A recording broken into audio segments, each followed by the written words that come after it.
जय हिंद। स्वागत है आप सभी का हमारे यूट्यूब चैनल CE यानी क्रैक एग्ज़ाम स्टडी पॉइंट पे। तो जैसा कि आप सभी जानते हैं कि हमारा बिहार पुलिस प्रैक्टिस सेशन जो चल रहा है उसका आज सेशन यानी पार्ट 5 होने वाला है। तो चलिए शुरू करते हैं और देखते हैं आज का पहला प्रश्न। पहला प्रश्न है कि ठोस कपूर से कपूर वाशु बनने की प्रक्रिया को क्या कहते हैं। जी हाँ, ठोस कपूर से कपूर वाशु बनने की प्रक्रिया को क्या कहते हैं। तो इस प्रश्न का सही आंसर अगर आप सभी को पता है तो कमेंट बॉक्स में इसका सही आंसर ज़रूर दें और अपने स्कोर की जांच करें कि आप 30 प्रश्न में कितना सही कर पाते हैं। तो चलिए देखते हैं इस प्रश्न का सही आंसर क्या होता है। तो इस प्रश्न का सही आंसर होगा ऑप्शन बी यानी पिघलना। जी हाँ, ठोस कपूर से कपूर वाशु बनने की प्रक्रिया को पिघलना कहते हैं। तो 2 नंबर प्रश्न है कि मनुष्य शरीर में खून के शुद्धिकरण की प्रक्रिया को क्या कहते हैं। जी हाँ, मनुष्य शरीर में खून के शुद्धिकरण की प्रक्रिया को क्या कहते हैं। तो इस प्रश्न का सही आंसर होगा ऑप्शन डी यानी डायलिसिस। जी हाँ, मनुष्य के शरीर में जो खून होता है उसके शुद्धिकरण की प्रक्रिया को डायलिसिस कहा जाता है। 3 नंबर प्रश्न होगा कि टरबाइन एवं डायनमो से बिजली प्राप्त करने में किस ऊर्जा को विद्युत ऊर्जा में परिवर्तित करते हैं। जी हाँ, टरबाइन एवं डायनोमीटर का जो यूज़ करते हैं हम लोग बिजली प्राप्त करने में, उसे किस ऊर्जा से विद्युत ऊर्जा में परिवर्तित करते हैं। तो इस प्रश्न का सही आंसर होगा ऑप्शन बी यानी मैकेनिकल ऊर्जा।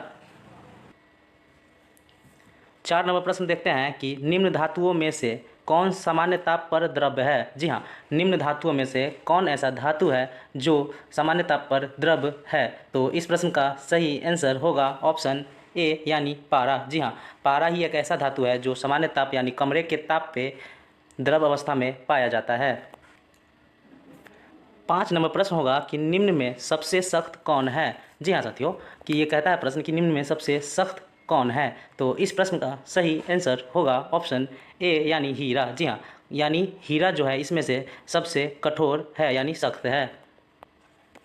6 नंबर प्रश्न देखते हैं, खाना बनाने में प्रयोग की जाने वाली गैस मुख्यतः कौन है। जी हाँ, हम लोग जो खाना बनाने में यूज़ करते हैं, उपयोग करते हैं, उसमें से सबसे प्रमुख गैस कौन सा है। तो इस प्रश्न का सही आंसर होगा ऑप्शन बी यानी मेथेन। जी हाँ, हम लोग खाना बनाने यानी भोजन बनाने में मेथेन गैस का प्रयोग करते हैं।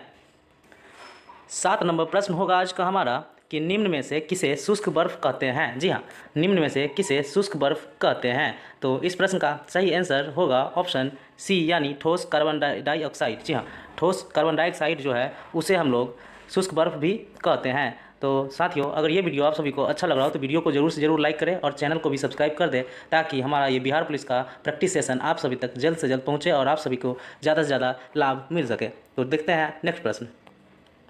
8 नंबर प्रश्न होगा कि वाहन से निकलने वाली प्रदूषित गैस कौन है। जी हाँ, वाहन से जो गैस निकलती है वो प्रदूषित गैस कौन सा है। तो इस प्रश्न का सही आंसर होगा ऑप्शन बी यानी कार्बन मोनोऑक्साइड। जी हाँ, कार्बन मोनोऑक्साइड गाड़ियों से निकलने वाली प्रदूषित गैस होती है।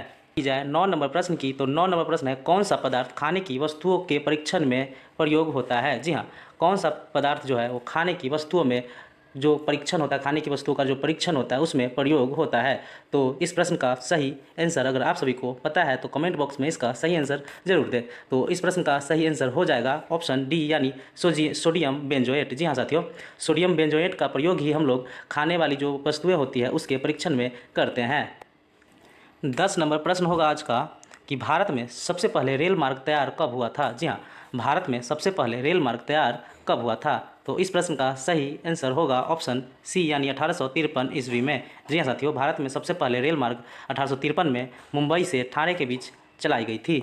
12 नंबर प्रश्न होगा कि अंतर्राष्ट्रीय तिथि रेखा खींची जाती है। जी हाँ, अंतर्राष्ट्रीय तिथि रेखा जो होती है वो कहाँ से खींची जाती है। तो इस प्रश्न का सही आंसर होगा ऑप्शन सी यानी प्रशांत महासागर से होकर। जी हाँ, प्रशांत महासागर से होकर ही जो अंतर्राष्ट्रीय तिथि रेखा है वो खींचा गया है।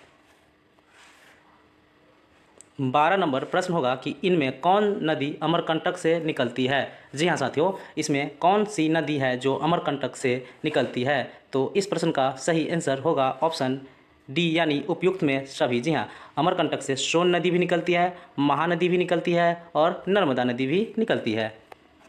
13 नंबर प्रश्न है कि किलीमंजारो है एक। जी हाँ, किलीमंजारो क्या है, यानी किलीमंजारो है एक। तो इस प्रश्न का सही आंसर होगा ऑप्शन सी यानी श्रृंग। जी हाँ, किलीमंजारो एक श्रृंग है। जी हाँ, श्रृंग, सबसे ऊंचाई वाले पोर्शन को श्रृंग कहते हैं। 14 नंबर प्रश्न होगा आज का कि मौर्य वंश के पश्चात किस वंश का राज्य स्थापित हुआ। जी हाँ, मौर्य वंश का जब अंत हो गया था उसके पश्चात किस वंश का राज्य स्थापित हुआ। तो इस प्रश्न का सही आंसर होगा ऑप्शन डी यानी शुंग वंश। जी हाँ, शुंग वंश ही मौर्य वंश के पश्चात राज्य स्थापित किया था। 15 नंबर प्रश्न होगा कि किस राजा ने पाटलिपुत्र बसाया था। जी हाँ साथियों, किस राजा ने पाटलिपुत्र जो शहर है उसकी स्थापना की थी या बसाया था। तो इस प्रश्न का सही आंसर अगर आप सभी को पता है तो कमेंट बॉक्स में इसका सही आंसर जरूर दें। और आप सभी से एक रिक्वेस्ट है कि ये वीडियो को लाइक ज़रूर करें और चैनल को भी सब्सक्राइब कर दें। तो इस प्रश्न का सही आंसर देखते हैं कि क्या होता है कि पाटलिपुत्र जो शहर है वो किसने बसाया। तो इस प्रश्न का सही आंसर होगा ऑप्शन ए यानी उदयन ने। जी हाँ, उदयन ने ही पाटलिपुत्र शहर की स्थापना की थी या बसाया था। 16 नंबर प्रश्न होगा कि भारतीय राष्ट्रीय कांग्रेस की स्थापना किसने की थी। जी हाँ, भारतीय राष्ट्रीय कांग्रेस जो है उसकी स्थापना किसने की थी। तो इस प्रश्न का सही आंसर होगा ऑप्शन सी यानी एओ ह्यूम। जी हाँ, एओ ह्यूम ने ही भारतीय राष्ट्रीय कांग्रेस की स्थापना की थी जो कि 1885 में किया गया था। 17 नंबर प्रश्न होगा कि जयप्रकाश नारायण किस आंदोलन से संबंधित हैं। जी हाँ, जयप्रकाश नारायण जो थे वो किस आंदोलन से संबंधित हैं। तो इस प्रश्न का सही आंसर होगा ऑप्शन सी यानी सत्याग्रह आंदोलन। जी हाँ, सत्याग्रह आंदोलन से जयप्रकाश नारायण जी जो थे वो संबंधित हैं। 18 नंबर प्रश्न होगा आज का कि भारतीय राष्ट्रीय कांग्रेस का प्रथम अधिवेशन कहाँ हुआ था। जी हाँ, भारतीय राष्ट्रीय का जो कांग्रेस का प्रथम अधिवेशन था वो कहाँ हुआ था। तो इस प्रश्न का सही आंसर होगा ऑप्शन सी यानी मुंबई में। जी हाँ, सबसे पहले इसे कांग्रेस की जो अधिवेशन था प्रथम उसे पुणे में होने की बात चल रही थी, लेकिन प्लेग फैल जाने के कारण इसे मुंबई में अधिवेशन किया गया था। 19 नंबर प्रश्न है कि भारत में सर्वोच्च पर्वत शिखर कौन है। जी हाँ, भारत में जो सर्वोच्च पर्वत शिखर है वो कौन है। तो इस प्रश्न का सही आंसर होगा ऑप्शन बी यानी गॉडविन ऑस्टिन। जी हाँ, भारत में सर्वोच्च पर्वत शिखर गॉडविन ऑस्टिन ही है। प्रश्न की बात की जाए तो 20 नंबर प्रश्न है कि संसार का छत किसे कहते हैं। जी हाँ, संसार का छत किसे कहते हैं। तो इस प्रश्न का सही आंसर होगा ऑप्शन ए यानी पामीर के पठार को। जी हाँ, पामीर के पठार को ही संसार का छत कहा जाता है। 21 नंबर प्रश्न है कि हमारे अंतरिक्ष में कितने तारा मंडल हैं। जी हाँ, हमारा जो अंतरिक्ष है उसमें कितना तारा मंडल है। तो इस प्रश्न का सही आंसर होगा ऑप्शन बी यानी 89 यानी 89 तारा मंडल उपस्थित है। 22 नंबर प्रश्न होगा कि कौन ऐसा ग्रह है जिसका कोई उपग्रह नहीं है। जी हाँ, कौन ऐसा ग्रह है जिसका कोई उपग्रह नहीं है। तो इस प्रश्न का सही आंसर होगा ऑप्शन सी यानी बुध। जी हाँ, बुध एक ऐसा ग्रह है जिसके पास कोई भी अपना उपग्रह नहीं है, जिसका कारण है सूर्य। जी हाँ, सूर्य बुध के जितने भी उपग्रह थे उन्हें अपनी तरफ खींच लिया है। बात की जाए 23 नंबर प्रश्न की तो 23 नंबर प्रश्न है कि भारतीय संविधान में मौलिक अधिकार की चर्चा किस अनुच्छेद में है। जी हाँ, भारतीय संविधान जो है उसमें मौलिक अधिकार की चर्चा किस अनुच्छेद में की गई है। तो इस प्रश्न का सही आंसर होगा ऑप्शन बी यानी अनुच्छेद 12 से 35 के बीच। और बात की जाए 1 से 4 अनुच्छेद तो इसमें संघ एवं राज्य की चर्चा की गई है। और बात की जाए ऑप्शन सी की 36 से 51 तो वो इसमें DPSP की चर्चा की गई है। 24 नंबर प्रश्न होगा कि लोकसभा में आंग्ल भारतीय समुदाय को मनोनीत करने की शक्ति किसे प्राप्त है। जी हाँ, लोकसभा में जो आंग्ल भारतीय समुदाय होते हैं उसे मनोनीत किया जाता है, उसे मनोनीत जो किया जाता है उसकी शक्ति किसे प्राप्त है। तो इस प्रश्न का सही आंसर होगा ऑप्शन ए यानी राष्ट्रपति को। जी हाँ, राष्ट्रपति को ही आंग्ल भारतीय समुदाय जो है उन्हें लोकसभा में मनोनीत करने का अधिकार है, जिसमें सिर्फ 2 ही आंग्ल भारतीय हो सकते हैं जो वर्तमान में निरस्त कर दिया गया है। जी हाँ, वर्तमान में कोई भी आंग्ल भारतीय लोकसभा में नहीं है। बात की जाए 25 नंबर प्रश्न की तो 25 नंबर प्रश्न है भारत के कार्यपालिका अध्यक्ष कौन है। जी हाँ, भारत के जो कार्यपालिका अध्यक्ष होते हैं वो कौन हैं। तो इस प्रश्न का सही आंसर अगर आप सभी को पता है तो कमेंट बॉक्स में इसका आंसर जरूर दें। तो इस प्रश्न का सही आंसर होगा ऑप्शन सी यानी प्रधानमंत्री। बात की जाए 26 नंबर प्रश्न की तो 26 नंबर प्रश्न है कि बिहार में तेल शोधक कारखाना कहाँ स्थित है। जी हाँ, बिहार में जो तेल शोधक कारखाना है वो कहाँ स्थित है। तो इस प्रश्न का सही आंसर होगा ऑप्शन सी यानी बरौनी में। जी हाँ, बरौनी में ही तेल शोधक कारखाना उपस्थित है।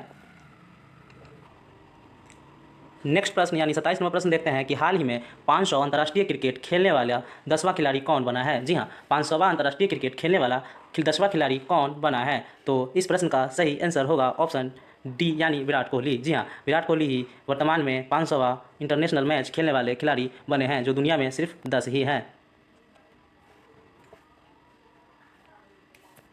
28 नंबर प्रश्न है कि बिहार में लोकसभा सीटों की संख्या कितनी है। जी हाँ, बिहार में लोकसभा सीटों की संख्या कितनी है। तो इस प्रश्न का सही आंसर होगा ऑप्शन ए यानी 40। जी हाँ, बिहार में लोकसभा सीटों की संख्या 40 है। तो 29 नंबर प्रश्न होगा कि निम्न में से किसकी कमी से मनुष्य में मधुमेह होता है। जी हाँ, निम्न में से किसकी कमी से मधुमेह रोग होता है मनुष्य में। तो इस प्रश्न का सही आंसर होगा ऑप्शन सी यानी इंसुलिन। जी हाँ, इंसुलिन की कमी से ही मनुष्य में मधुमेह नामक रोग होता है। का आखिरी प्रश्न यानी 30 नंबर प्रश्न कि निम्न में किस शहर में प्रथम बौद्ध सभा का आयोजन किया गया था। जी हाँ, निम्न में किस शहर में प्रथम बौद्ध सभा का आयोजन किया गया था। तो इस प्रश्न का सही आंसर होगा ऑप्शन बी यानी राजगृह। जी हाँ, राजगृह में ही प्रथम बौद्ध सभा का आयोजन किया गया था। तो दोस्तों, अगर ये वीडियो आप सभी को अच्छा लगा हो तो वीडियो को लाइक करें और चैनल को सब्सक्राइब करना ना भूलें, ताकि हमारा ये डेली का जो सेशन है बिहार पुलिस प्रैक्टिस सेट, ये सेशन आप सभी तक जल्द से जल्द पहुंच सके और आप सभी को बिहार पुलिस में सफलता मिलने की गारंटी मिल सके। तो वीडियो देखने के लिए धन्यवाद। जय हिंद।